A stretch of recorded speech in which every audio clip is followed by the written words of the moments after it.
In the dawn of the primitive world, a chronic war erupted that consumed everything around it, and two heroes emerged during it. Boom, the first legend, and Sweet, the defender of humanity. The soldiers stood before an army of beasts preparing for battle, when suddenly one of them announced the enemy's approach, causing the sky to crack open and a giant beast to descend onto the battlefield. The soldiers and beasts pounced on each other and war broke out, while two birds carried Boom and Sweet above the battlefield. Boom nearly fell, but the bird saved him at the last moment, while Sweet showed a mixture of mockery and admiration for his steadiness against the strongest creatures despite his fear of heights. The bird spoke about how the giant beast was the origin of all living creatures, so Boom mentioned that he had enough ammunition to destroy the place 5 times over. The two heroes descended to the battlefield, but Boom stumbled during his landing and crashed into the ground, which intensified Sweet's anger, and she urged him to get up, as this was no time for fooling around. Boom got up and approached her, then jumped on her back and hugged her, which provoked her fury. So she threw him with superhuman strength, causing him to pierce through one of the beast's bodies and crash into the giant's foot. Sweet ordered him to deal with that foot while she handled the other one herself. Boom delivered a massive blow that caused a violent explosion, making one of the soldiers shout a warning about the beast's madness and call for retreat. The giant fell to its knees and killed one of the birds, so Sweet grabbed Boom's feet and hurled him into the giant's mouth. Inside the creature's belly, Boom saw a glowing spherical object and wished he had time to study it. Then he blew up the beast from the inside. He fell to the ground, clutching the spherical object, and Sweet thought he had perished, so she burst into tears. But he woke up and asked about his cigar, so she hit him with an angry punch. After the battle ended, Boom expressed his amazement at everyone's commitment to their agreement, while Sweet carried the spherical object and explained that it took a lot of persuasion and planning for them to get a safe place like this. Then a purple light emanated from the sphere. The scene shifted to a boy deep in sleep, who woke up and took a bow and arrows and left his house quietly so as not to wake his father, then exited the village gate determined to prove he wasn't useless. After hours, he set a trap for a rabbit, while imagining the feast and praise he would receive, but the rabbit escaped. He then tried to hunt a deer but missed it, so despair overcame him, and he began gathering fruit as usual. While doing so, a small deer appeared, and he decided to hunt it, but the arrow stopped in the air as an invisible barrier blocked it. He kept hitting the barrier until it broke, and pulled him forcefully inside. He found himself in front of a town called Boom's Town, so the animals sounded alarm calls announcing the presence of an intruder. The boy's father and his guards heard those sounds, so he ordered them to prepare within 10 minutes because his son had discovered what he shouldn't have discovered. The boy hid among the trees when he heard the guards' voices, and a rabbit tried to tempt him to hunt it but failed, and suddenly Boom appeared behind him. The boy trembled with fear, but Boom's reassuring features calmed him down, and he took him inside the town, introducing himself as its leader. He didn't give him a chance to speak and took him to the town center, asking him to get to know the others and that he would meet him later. The boy, called Candy, looked around in amazement at the dwarfs and strange creatures and felt confused and wanted to leave the place. Meanwhile, Boom and Sweet spoke to the townspeople, with Boom telling them that the sphere had broken and that the barrier hiding the town had disappeared, which frightened the residents about intruders coming. He ordered them to behave well until he could fix the sphere and restore the barrier and not attract attention. After that, Boom met Candy again, reassuring him that the sphere matter would be resolved, and advised him to wander around town while avoiding problems. Boom left, and while Candy was wandering, a huge creature appeared behind him asking him to clear the way, so he trembled with fear and realized his need to leave. He discovered his bow was lost,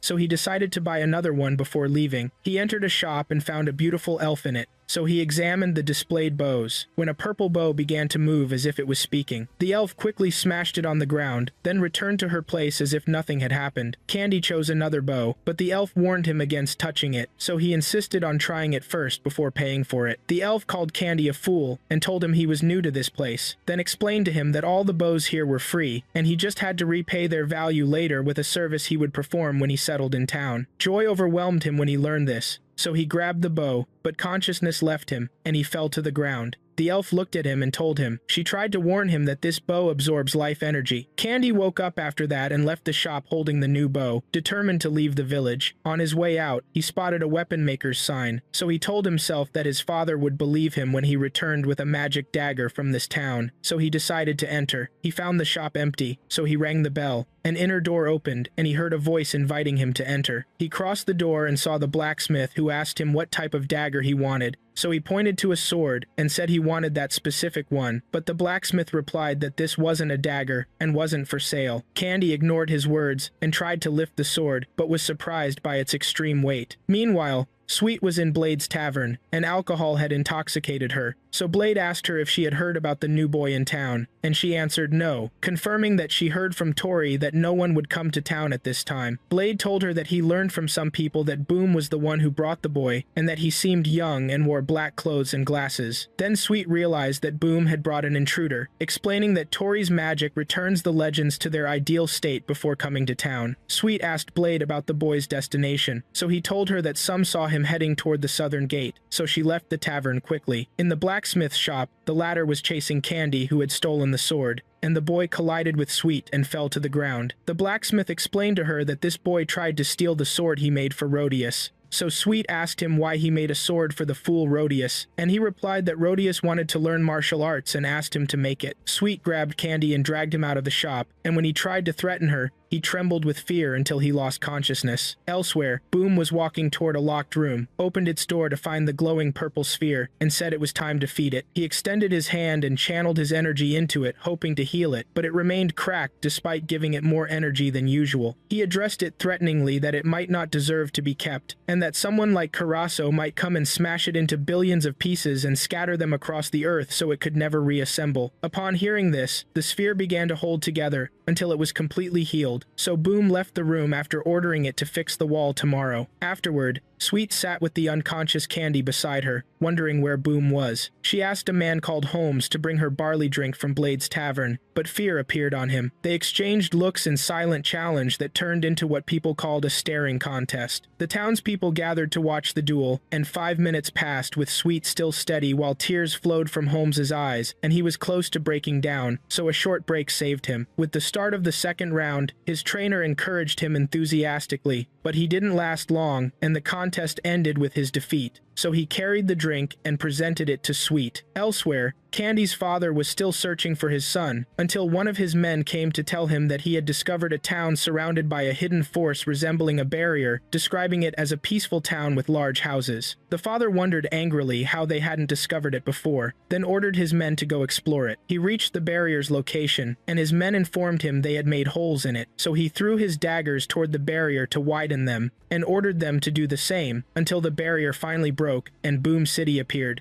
The gang invaded the city and headed to one of the bakeries, where its members ate what they pleased without anyone objecting. Candy's father was surprised by the residents' silence, even though they didn't seem weak. He saw his son unconscious and tied up next to Sweet, so he went to her, threatening to release him. But Sweet turned to the townspeople and asked them why they were reluctant to face the gang, and one of them replied that she had prevented them from fighting inside the city since the century of chaos. She called them fools, explaining that she hadn't made that rule for a situation like this. Then she told Candy's father that his son tried to steal a sword from town, so the father felt pride instead of shame, and Sweet ordered him to take his son and leave. After that, she sent Warmind to summon Boom. Candy's father refused to leave, and fighting broke out between the gang members and the townspeople, so the residents achieved an overwhelming victory with ease that amazed the father at their amazing strength. The father poured poison on his daggers and pounced on Sweet, declaring that he was the leader of the Mountain Dagger Gang, but she grabbed his hands with a harsh look and told him she had now become the queen of the same gang. At that moment, Warmind reached Boom's room to wake him up, but Boom asked him to leave him alone because the purple sphere had absorbed a large amount of life energy from him. When he learned about a gang in town and the theft of the cigar shop, he immediately got up from his bed and rushed off. Meanwhile, Sweet was beating Candy's father until she threw him to the sky with tremendous force. So he pierced the atmosphere and orbited among the planets on his way to the black hole before a mysterious blue light returned him to Earth. When he fell in front of her, Sweet delivered a painful blow that destroyed his manhood. So he cried from pain, and Boom witnessed the scene when he arrived. Boom remembered that he didn't own a cigar shop and that he made his cigars himself, so Sweet approached him, reassuring him that the situation was under control, and confessed that she made Warmind fabricate the shop story to wake him up because she knew he wouldn't move except for cigars. Sweet suggested expelling the gang outside the barrier before its completion, and Boom agreed to the plan.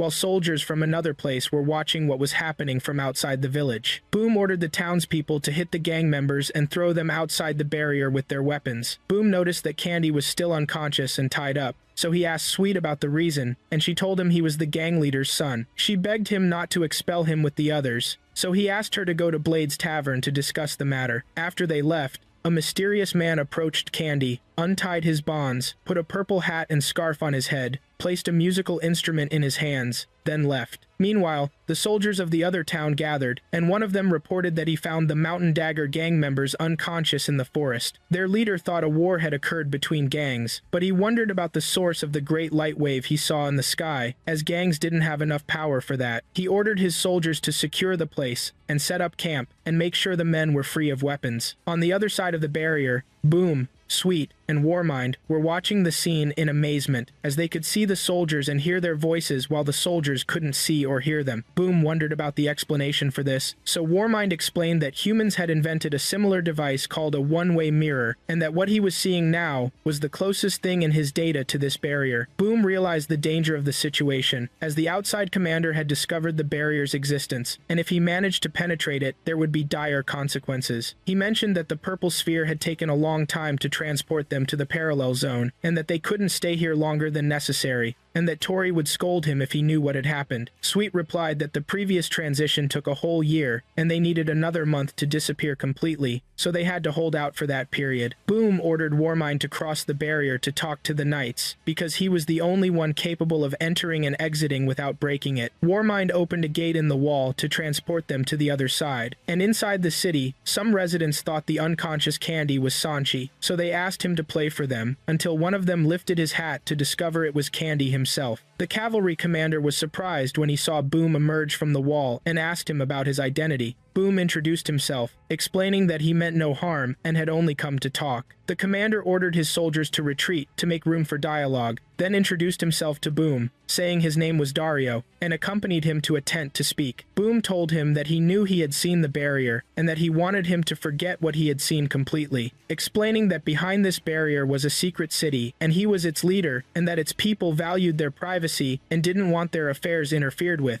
Boom asked him not to investigate their matter any further. Dario replied that the land belonged to his kingdom, and that the city must submit, then threatened him that the kingdom was capable of destroying it within a week if they didn't reach an agreement. Boom smiled and acknowledged that understanding was better than hostility, so Dario presented his terms, paying an advance amount, annual taxes, opening a trade route, and building a church inside the town. Boom suggested that he visit him in his city for deeper negotiations, and Dario agreed on the condition that Boom leave one of his men with the soldiers as a guarantee for his safety during the visit. Boom bid farewell to the commander and returned to town to tell Sweet that the negotiations had gone poorly and that he didn't feel comfortable with the man, then explained to her the agreement he had made. Sweet praised him, considering what he did a clever trick to gain the month they needed. They decided to send Warmind to be the guarantor, as his presence would become practically useless, and after hesitation, Warmind agreed. Boom returned to Dario with Warmind and introduced him as Tin, explaining that this was his name and that he was of his species type. Upon seeing him, Dario and the soldiers knelt down, so Boom asked them why they were doing this, and Tin told him that the soldiers thought he was an emissary from a supernatural force they revered. After that, Dario entered the city and waited in front of Boom's office, holding a paper with the number 3 on it, so he sat next to 2 skeletons wondering why he was there. He lost his patience and blasted open the office door and entered, only to discover that the reason for the delay was Boom sleeping, and that the sound coming from inside was from a parrot.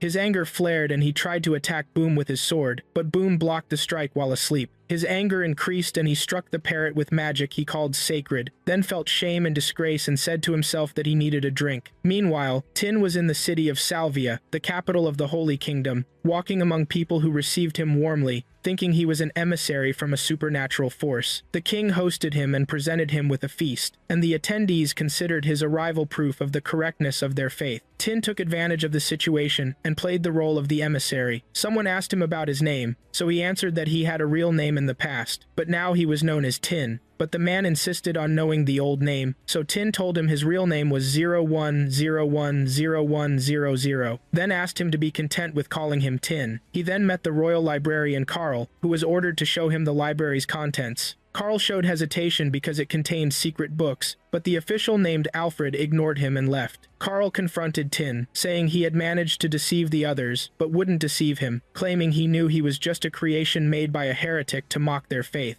Tin unleashed his special ability and frightened him, so Carl retreated, apologizing and acknowledging his mistake, and begged him to teach him. His fear increased until he lost control of himself, while Tin was distracted by a passing bird, so he left him and went away. Carl remained standing in his place until nightfall, waiting for a reward from heaven for his patience, but it never came. At that time, Dario was sitting with Sweet and Blade's tavern, drinking wine, complaining about his bad day, explaining that he only wanted to make a contract with the town to earn praise from the churchmen. He complained about the harshness of the royal guard's duties and the pressure of expectations on them and their low wages, then confessed tearfully that he received a large salary but spent most of it on his armor to maintain its shine. Sweet got fed up with him and ordered him to stop complaining, so he continued his complaints, saying that Boom had deceived him and wasted his time. Sweet advised him to calm down, reminding him that what he lost was just a few hours, nothing more. So he got angry and confirmed that he was the commander of the Holy Knights, and that his time was precious,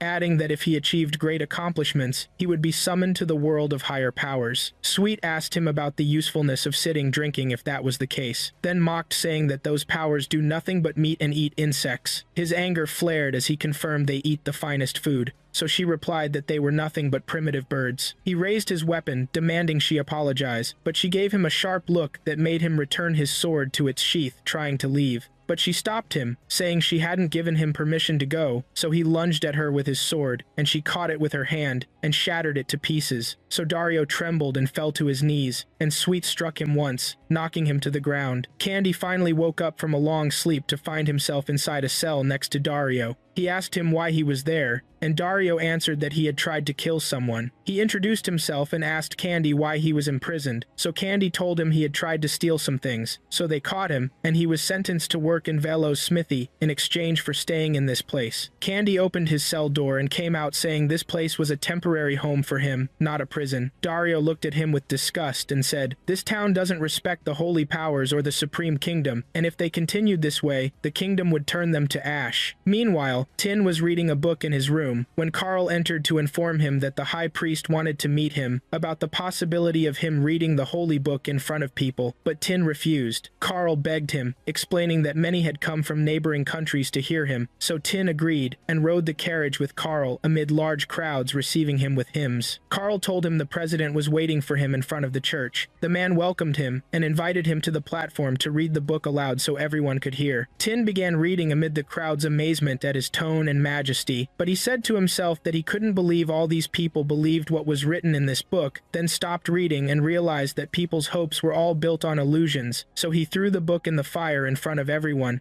and told them they were naive for believing superstitions. Faces showed looks of shock and terror. Tin then returned to Boom, who asked him why he had returned early, so Tin apologized, saying he had tried his best and failed. Meanwhile, Dario was still trying to convince Candy that the kingdom would invade and destroy the city within a month. So Candy replied that he would worry about that when the time came, then asked if he had seen a gang during his arrival, and he answered that the gang had been arrested and was now in prison. Candy asked about their treatment there, so Dario answered that they would be treated well as long as they showed respect for the higher powers. But Candy said he didn't care about these matters, as he felt comfortable because he was no longer required to prove himself or impress anyone. He then left, heading to the smithy to start his work. When his day ended, he returned to his cell and slept, and in the morning he woke up to a pleasant smell to find delicious food in front of him, and a letter saying the meal contained delicious ice cream. He didn't know who sent it, but he began eating with appetite, then turned to Dario and invited him to taste the food. But Dario seemed sunk in his depression, wondering why the higher powers had abandoned him, and about the usefulness of his life in trying to please others. Candy advised him to eat, saying he didn't know what was wrong with him, but he would feel better if he ate. Candy left the cell, heading to his work, while Dario began eating voraciously, repeating that it tasted wonderful, and when he tasted the ice cream for the first time, he was amazed by its deliciousness, until he said he had finally found his life's purpose. On Candy's way to the smithy, he felt someone was following him, and suddenly a huge white wolf attacked him and dragged him away. He woke up to find himself in front of a small white dog, the elf.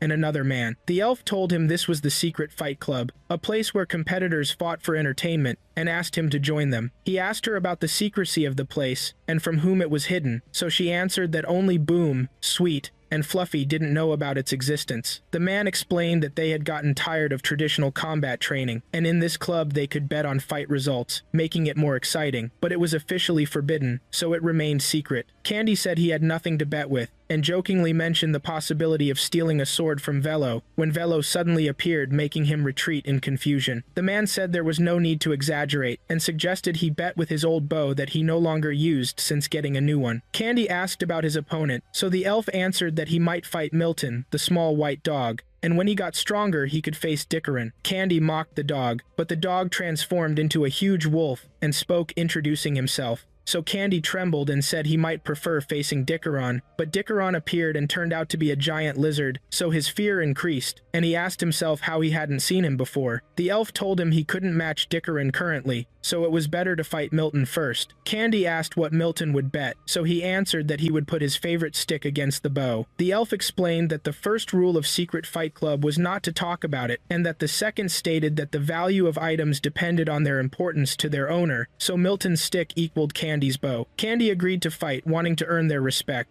The fight began between Candy and Milton in an arena packed with spectators, and the bald man was enthusiastically commenting on the course of the battle, announcing that the blacksmith Velo was the referee responsible for determining the winner. The two competitors stood facing each other, so Milton told Candy that kicking him would make him a dog kicker, and promised he would tell everyone about it, then added threateningly that if he punched him, he would become a dog puncher, and that he would spread the news among people, and the curse would follow him for 10 generations. Candy's anger flared, and he asked him what he could do then, so Milton answered that the only solution was to surrender and leave the victory to him. Candy complained to the referee, considering it blackmail, but Velo replied that the rules didn't prohibit this type of cunning. Then Candy fell to his knees, announcing his surrender, so Milton told him he would come later to take his bow. Velo approached Candy to comfort him, saying there was no need to be sad, as Milton didn't rely on strength but on cunning, and many had fallen victim to his words before, then added that Candy was now one of them. Candy sat alone after the fight until Velo came to tell him that the elf Beth wanted to teach him the art of using the bow, so his enthusiasm ignited, and he rushed off to start training with her. In the cell, Dario was holding a paper with the ice cream recipe written on it, and had felt great happiness, but suddenly a gate opened inside his cell and pulled him to the other side. He found himself before the high priest in his kingdom, raising the paper high while shouting that he had found the sacred manuscript, but the president seemed frustrated and ordered him to address the people to prevent their faith from weakening, but the audience turned against him angrily. In the great hall inside the church, the president announced that the envoy who had appeared to them had betrayed them. One of his assistants tried to calm him down, saying that the envoy might have been testing them, but the president replied that they had been deceived.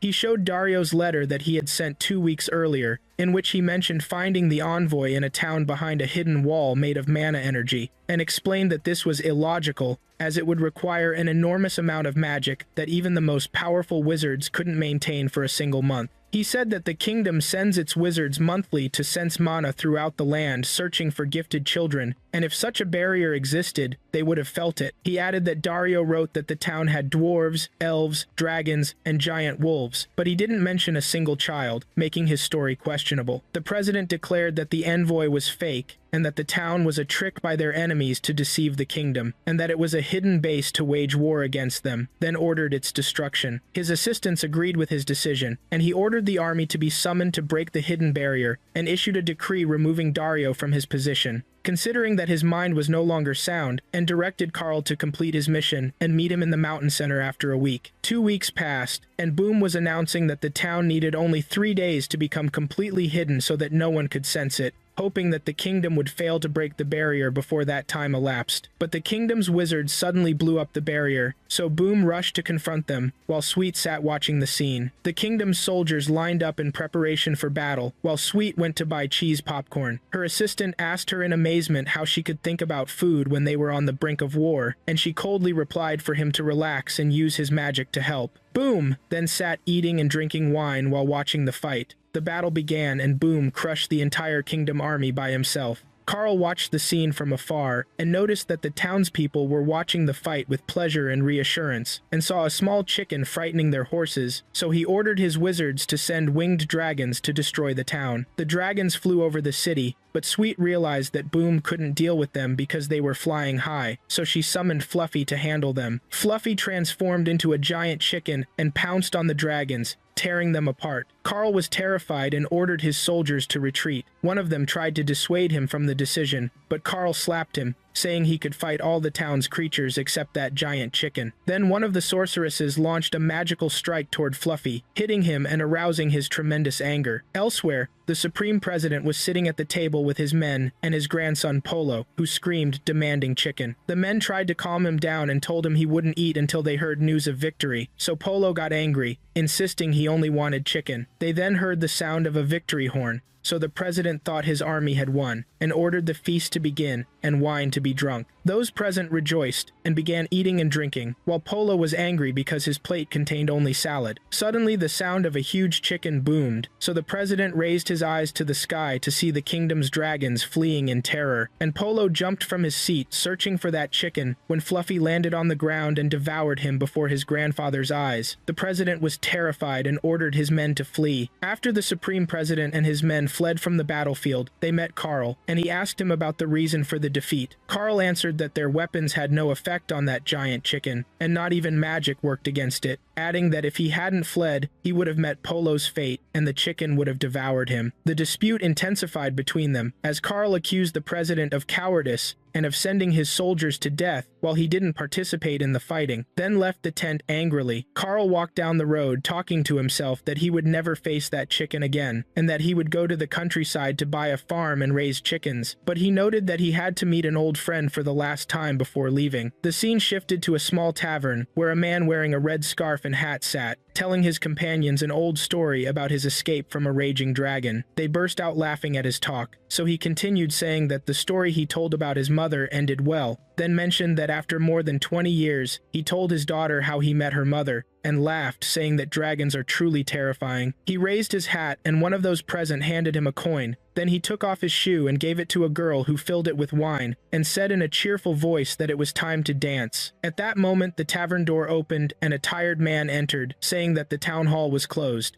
So he came here, then handed a letter to a girl called Berta, asking her to deliver it to the mayor. He tried to leave, but Berta noticed he was about to faint, so she invited him to sit and have some food. He thanked her, saying he still had many cities he needed to reach. The man with the hat intervened and asked him to stay a little, saying, "Sit down, noble knight. You're not in a condition that allows travel." He ordered Berta to bring sausages and a full cup for him, adding that the bill was on him, then sat beside him and asked about the letter. The knight answered with one word, "Refugees." Berta became confused upon hearing this. Then the knight explained that the details were in the letter, but its essence was one word, war. The expressions of both the man with the hat and Berta changed. The knight said that waiting for the mayor was futile, then asked the man with the hat if he could read, and he answered positively. He opened the letter and read it in a trembling voice. The kingdom of Nal had declared war on the Holy Kingdom and begun moving to occupy it, and that its forces would enter in the coming days, and the residents were called to evacuate northward, with the fortified city of Pixar to receive the refugees. Panic spread in the place, and the man shouted, ordering the mayor to be brought. In the capital, Salvia, Dario was sitting before a lavish table saying that this was the food of the immortals, and that it was proof of their existence, and that through tasting it, humans realized their truth. He took a spoonful of ice cream and said in a shaking voice, "Taste true faith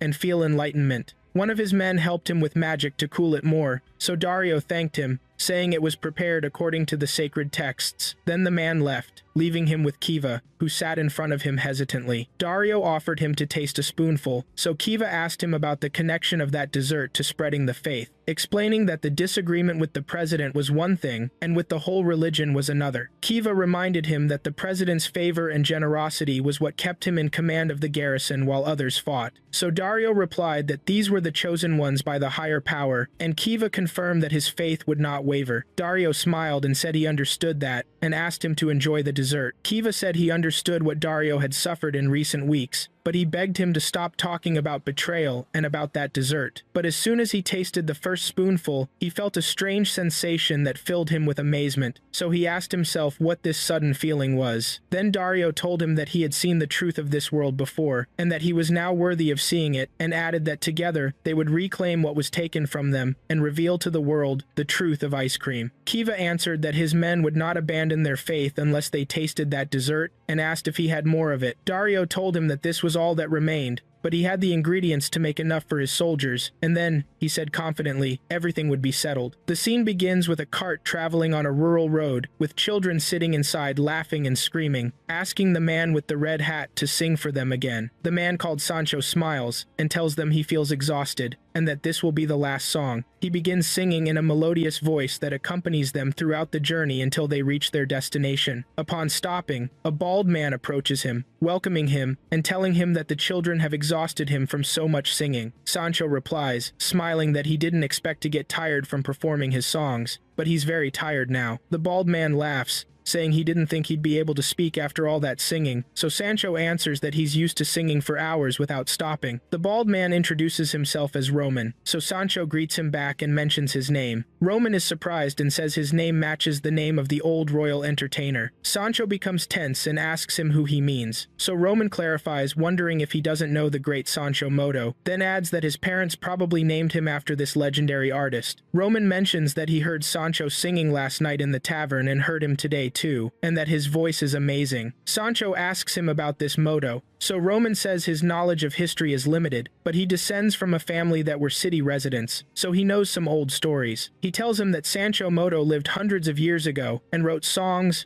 poems, and plays. Then Sancho wonders if those works were good, so Roman answers that he doesn't know because he hasn't heard them himself, but they still perform his plays today, and suggests he go watch them. Sancho looks away tensely, and says he might do that. A small girl gets down from the cart and runs toward Roman, calling her father and asking for food, so he tells her to wait until the camp is set up. Sancho gives her a piece of bread, saying he kept it especially for her, and asks her not to tell anyone. The girl thanks him and returns to the children, while Roman looks puzzled, wondering where Sancho got that piece of bread from. Meanwhile, Dario in the Holy City was busy preparing multiple types of ice cream soup, sandwiches, drinks, and cake. He told Kiva that there were many flavors other than vanilla, so Kiva asked him what he meant. Dario answered that the ice cream evangelist told him that its flavors were as numerous as grains of sand, and that this was the divine secret, and with faith alone, they would discover more in the coming days, but they must now focus on their great mission, making ice cream. Elsewhere, the Supreme President sat inside a cart with one of his men, and the man told him that Kiva insisted on going to Sylvia alone. The president sighed sadly, and said they were defeated by a giant chicken, and that the Kingdom of Null had occupied their northern lands. And now his most loyal soldier, Kiva, nicknamed the Black Sword, had been deceived by the fool Dario.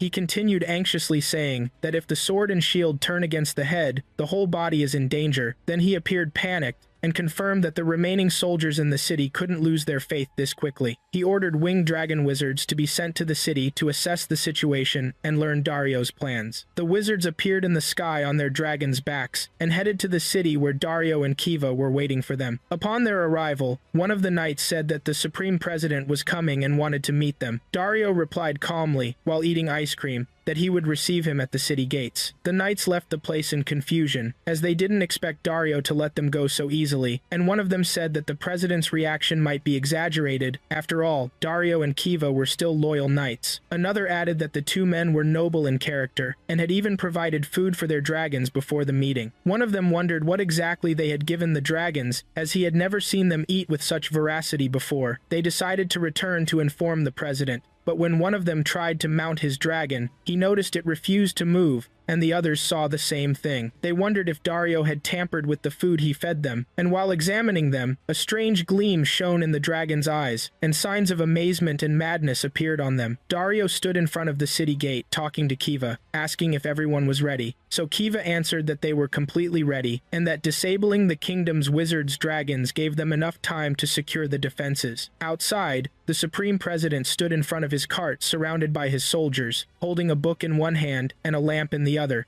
muttering that heretics had taken over the city, and perhaps the kingdom of Null was behind it. Dario and Kiva appeared before the walls, so Kiva asked whether it would be better to close the gate or leave it open to show good faith. Dario confidently replied that they were the chosen prophets of the sacred truth, and they feared no army or alleged force, then ordered the gate to be closed, so it was shut tight. Dario raised his voice, saying that this day would be immortalized because they would taste ice cream in it, so the soldiers' cheers rose with joy. Dario asked Kiva whether they should give their opponents a final warning, but Kiva said that would make them lose the element of surprise. So Dario replied that he was right, and that way they would waste the ice cream for nothing. Then containers of ice cream mixed with magic were brought and prepared as projectiles. So Dario shouted, "Let them taste the ice cream," and the projectiles launched toward the enemy army, hitting the ground and exploding, while Dario watched the scene smiling, saying this was the promised day. In another place, Sanchi was eating with Roman, and saying this food was wonderful, wondering if its source was the city of Salvia. Roman confirmed that its distinctive taste was unmistakable, so Sanchi commented that it was interesting. Roman said that a knight named Dario had provided this food to his soldiers, and they went mad because of it. So Sanchi laughed, saying the food was delicious, but he noticed that Roman knew a lot despite his young age. Roman smiled and said he would consider that praise, while his daughter Elena was quietly stealing a spoonful of his food, and when he noticed he found his plate empty, so Sanchi smiled and said he had been waiting for the moment of discovery. Roman laughed, saying she was a cunning girl, then bowed his head, smiling faintly, saying he hoped she would stay like this as long as possible, because he knew death might knock on their door within a week. Silence prevailed for a moment. Then he continued, saying everyone knew the brutality of the kingdom of Null. They killed without hesitation, didn't care about surrender, so if they thought someone posed a potential danger, they eliminated them immediately. He added that their survival depended entirely on the path Null's forces would take during the invasion. After a moment of silence, Sanchi stood up and told Roman to gather everyone around the fire because he would play for them tonight. Roman tried to dissuade him, saying he had worked all day and needed rest. But Sanchi replied that in times of war, everyone had their role. Soldiers fight,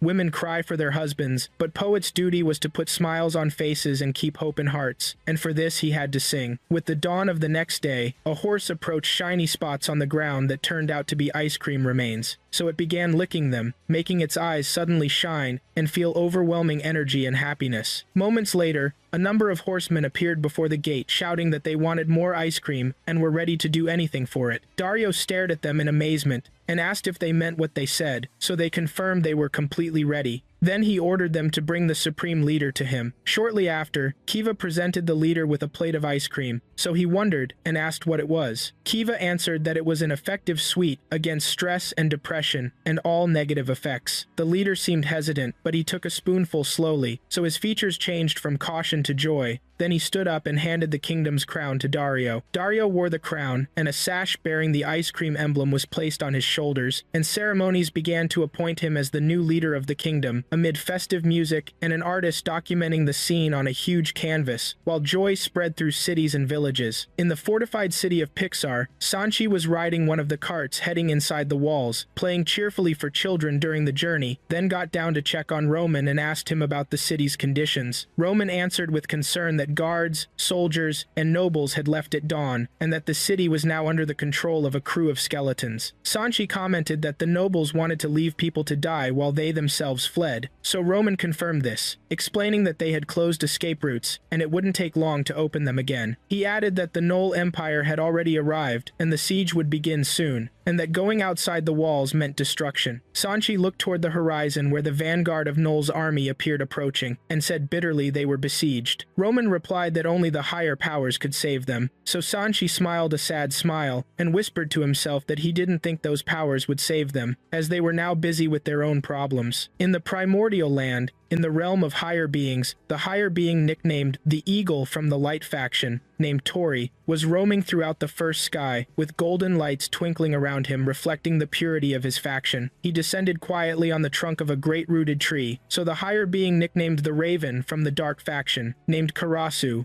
appeared to him and said in a sharp tone that he was late. Tori replied that he knew that, but he had been busy dealing with a complex situation in the First World. Karasu asked him suspiciously about the nature of the situation, so Tori answered that the barrier of Boom City had broken again, and perhaps this time it would never be fixed. Then the higher being nicknamed the Peacock from the Light faction, named Kojaku, appeared, wondering in amazement how this happened, confirming that their father's heart that provides the worlds with balance was not something weak. Tori replied that what happened was the result of a series of bad luck events, then added that the matter had already occurred, and they now had to discuss what should be done regarding Boom City and its inhabitants. The rest of the higher beings gathered upon hearing this, and voices of amazement rose when they learned of the large number of inhabitants inside the city. One of them asked Tori about their number, so he answered that it exceeded 50. The higher being nicknamed the Penguin from the Dark faction, named Penguin, got angry and asked Tori why he didn't ask the council's permission before allowing such a large number increase, confirming that his knowledge was limited to the existence of only Boom, Sweet, and Lu. Then the higher being nicknamed the Owl from the Dark faction, named Fukuro, wondered and asked about Lu's identity. So the higher being nicknamed the Swan from the Light faction, named Hakusho, intervened and said that Lu was their son, so Fukuro's amazement increased. Karasu intervened again and asked Tori about how he chose the city's inhabitants, and whether he selected them randomly as he did in many of his decisions, then accused him of not telling them about the consequences of granting eternal life to humans. Tori replied that he chose them according to their achievements, as they were people with exceptional abilities and great influence in their worlds, and explained that he granted them long life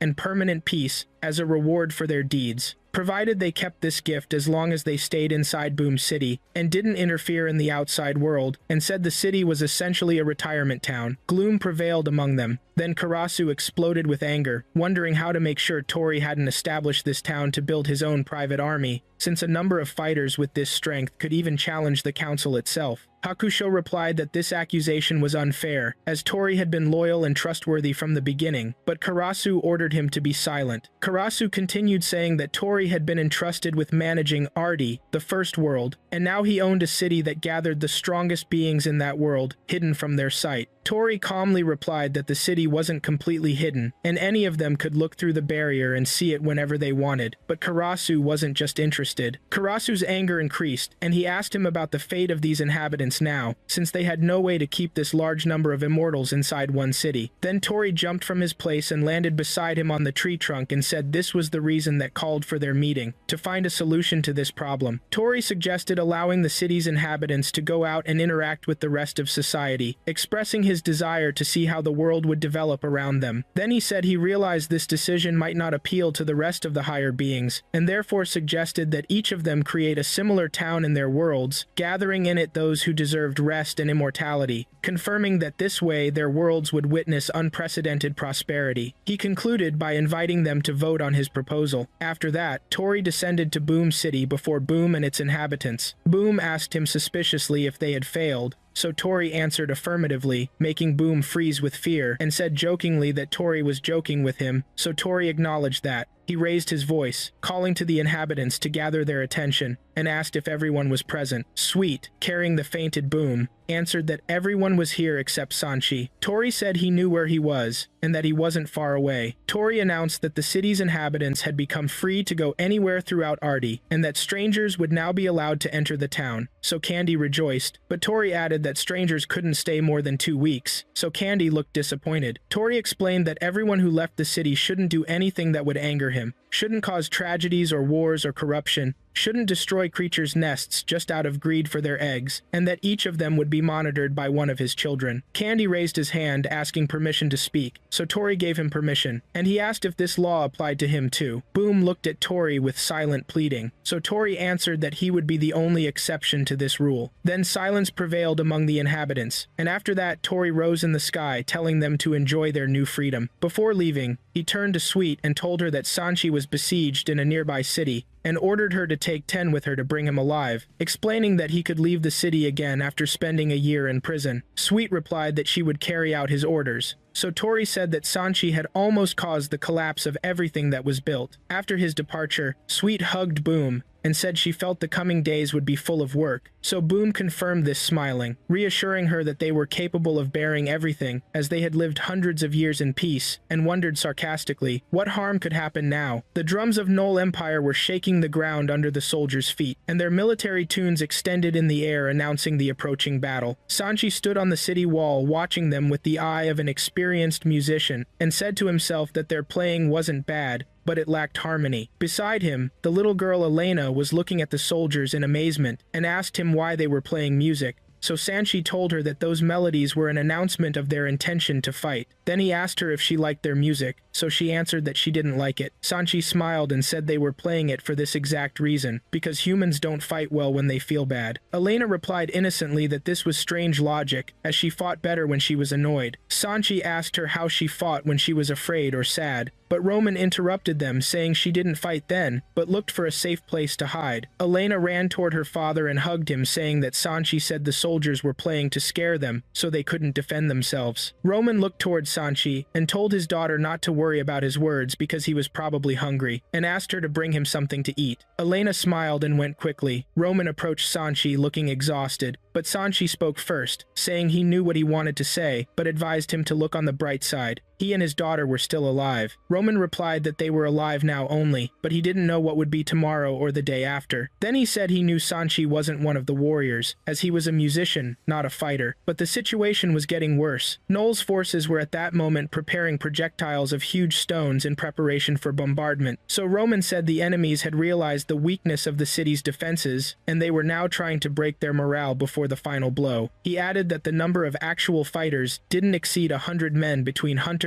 and retired soldiers. Sancho asked if the Holy Kingdom would send help, and Roman answered that he didn't expect that, at least not at the right time. Then Sancho said he would handle the matter himself, and asked Roman to tell everyone to escape through the northern gate. Roman was surprised, but Sancho reassured him, saying he only needed to take care of his daughter, as staying here was dangerous, and death awaited them if they didn't leave. Roman said he understood, but he was exhausted from fleeing, then collapsed unconscious from fatigue. Elena returned to us carrying food for Sancho, saw her father sleeping and asked in wonder why he was sleeping, then said she knew he was dreaming of her mother, because he only smiled when thinking of her. Sancho asked if she remembered her mother, and she replied that she always remembered her, and that her father told her that her mother was an angel, and that when stars appeared in the sky, she was looking at her from there. Sancho looked at her with a sad smile, and said she was right. Then he told her they needed to move her father to a safe place. He carried Roman easily, and Elena was amazed, saying he was very strong, as she had tried to lift her father before and couldn't. Sancho smiled and said he was from a special place, so she asked him about that place, and his memory returned to the moment he first entered Boom City, when Boom extended his hand and helped him get up. He told her as they walked that it was a city where no one feared anything. Elena got excited and asked if she could go to that city with her father, and he answered that he hoped so. With nightfall, Sancho sat near the gate while soldiers were setting up their tents. Roman called to him, saying they would leave soon, and asked if he was sure he wanted to stay, and Sancho replied that he would delay the enemy army enough for them to escape to Salvia. Roman asked him how, as Sancho only knew how to sing and play music, and advised him to flee before it was too late, but Sancho told him not to worry, as he would manage. Roman was amazed as he watched Sancho jump lightly from the top of the wall to the ground. Sancho opened his bag and began searching through it, pulling out a huge clock, an angry cat, a stone statue, and a picture of Boom, then found what he was looking for, a small wand. Roman stood amazed at what he saw, while Sancho gave Elena a small doll as a farewell gift. The child thanked him, and both she and her father said goodbye before leaving. As they walked away, Elena asked her father if they would see him again because she wanted to visit his city, and he answered that he would remain safe, and they would meet him again, and said to himself that Sancho hid half the world in his bag, and had already won his daughter's love. When the campfires died down and everyone left the city, Sancho remained alone. He slept briefly inside an old stone basin, and when he woke up he climbed to the top of the wall looking at the horizon, saying that the enemy's music rhythm was still irregular, then pulled out his small wand and said he would teach them what real music was like. He began playing a sweet melody that seeped through the air toward the enemy camp, confusing the soldiers and making them lose their balance. His melodies spread across the plains and reached Roman and Elena on their way, then to Boom City where Sweet, Candy, and Boom himself heard it. Sancho raised his voice, calling his old companions to rise, saying they had one last city to protect. 4 skeletons appeared around him and began playing with him in majestic harmony, while Sancho apologized in a low voice for everything that had been. On the other side, the enemy army commander tried to calm his confused soldiers while shouting that their plan hadn't changed, and that they must destroy Pixar today. Sancho stood on top of the wall, playing with powerful melodies whose echo swayed with the wind, and beside him the 4 skeletons played with him in frightening harmony. Then the ground beneath him began to shake, and new rows of skeletons emerged from its depths, crawling toward the battlefield, carrying swords and spears, advancing in unison to the beat of his music. Upon seeing them, the enemy army commander screamed, ordering his soldiers to stand firm, saying that if they retreated before those creatures, they would have no hope of survival. The skeleton army rushed toward Null's army, shooting arrows abundantly toward enemy ranks. The soldiers took shelter behind their shields, so the arrows bounced and scattered in all directions, and one hit the knee of a soldier who fell crying. The commander muttered angrily that this fight wouldn't end in their favor, as they were facing bodies that felt no pain, had no blood or life in them. The skeletons kept attacking them non-stop, killing them one after another. One soldier tried to stab one of them with his sword, but the sword sank between the empty ribs without effect. The song that Sancho and his companions played grew louder and louder until it seemed like a curse that struck terror in hearts. One of the soldiers screamed, announcing the arrival of a new wave, and another group of skeletons appeared from among the dust surrounded by a glowing purple aura. The commander ordered sending the signal to the lizard knights, so a green flag rose in the sky. The lizard knights launched attacking the new wave, throwing fire and exploding the skeletons into scattered fragments. However, Sancho suddenly changed the melody, so the scattered bones gathered on top of each other and formed a giant skeleton carrying a huge weapon in its hand. The soldiers gasped in terror, seeing it grab one of them from the ground and shake him violently amid his screams. At that moment, Sweet, staggering from heavy drinking, was waking from her stupor inside the heavenly gate. One of the attendants told her they had arrived, so the gate appeared above the battlefield, and Sweet fell from the sky, crashing to the ground, along with her wine barrel, which fell directly on the head of the bone giant. She looked around unconcerned and said sarcastically that the scene looked suspicious, then turned to her empty cup and the broken wine barrel and screamed a scream that shook the sky with anger. Tin was watching the scene from above, amazed. Sweet rushed like a storm toward the giant, destroying it with one blow into pieces, while the lizard knight who had been held by the giant fell to the ground amazed. Sancho's playing stopped and he trembled, saying he knew that voice well. Sweet approached him and said it was time to return home, and he replied that he would do so after finishing this war, and promised her he would return quietly to bear whatever punishment awaited him, adding with a slight smile that they had infinite amounts of wine in the city. Sweet's expression changed immediately, and her interest increased as she said this seemed like a good reason, but she confirmed that this might take a long time, and made sure from him that all he needed was to drive away this army only. When she was sure, she told him that Tori hadn't been happy about his leaving the city. Sancho replied that he knew the consequences he would face after the war ended. Sweet began stretching her limbs, preparing for battle, and said she would handle the matter quickly, and he only needed to explain the details to her later. She jumped in the air with tremendous agility and kicked the soldiers hiding behind shields, shattering their ranks and throwing them far away. The army commander fell to the ground amazed and asked her who she was, and she stared at him with eyes gleaming with anger and said her name was Sweet. Then she asked him to leave with his army immediately, but the commander held himself together and said he couldn't, as their empire had sent 3 armies to occupy the Holy Kingdom, and they were only one of them, and if he returned alone he would bring shame upon himself. Sweet nodded understandingly and said she understood his position, then added with a cold smile that he wouldn't be the only one fleeing. The commander didn't understand what she meant, but she raised her foot saying she would show him herself, then struck the ground with a tremendous blow that shook the plains, making the planet tremble and its crust split, and the cracks extended from the city to the distant horizon until they separated the empire from the Holy Kingdom. She looked at him saying, "This should be enough, and now he must leave." The commander ran terrified, screaming for his soldiers to flee from this terrifying witch. Sweet turned to Sancho and ordered him to pack his bags in preparation for return, then called Tin to prepare the gate. Tin appeared beside her, saying the gate was already ready, so Sancho looked at him in amazement and asked before leaving if the city would remain well, and Tin reassured him that it was perfectly fine. After they left the battlefield, Sweet headed toward the heart of the city, searching for the wine Sancho had promised her. She found a huge wooden door and opened it carefully. Her eyes gleamed and a broad smile appeared on her face, as her face reddened with joy when she saw before her endless rows of wine barrels. She raised her hands, saying in ecstasy, "I have found what I sought." Candy came out of the blacksmith shop with his bag slung over his shoulder, and Philo called to him from behind, asking where he intended to go. Candy replied with a smile that he was going with Beth to show him the outside world, to see different landscapes and learn about new cultures. He said that before coming to Boom City, he had never seen dwarves or dragons dragons or elves, or even that terrifying creature he met one day.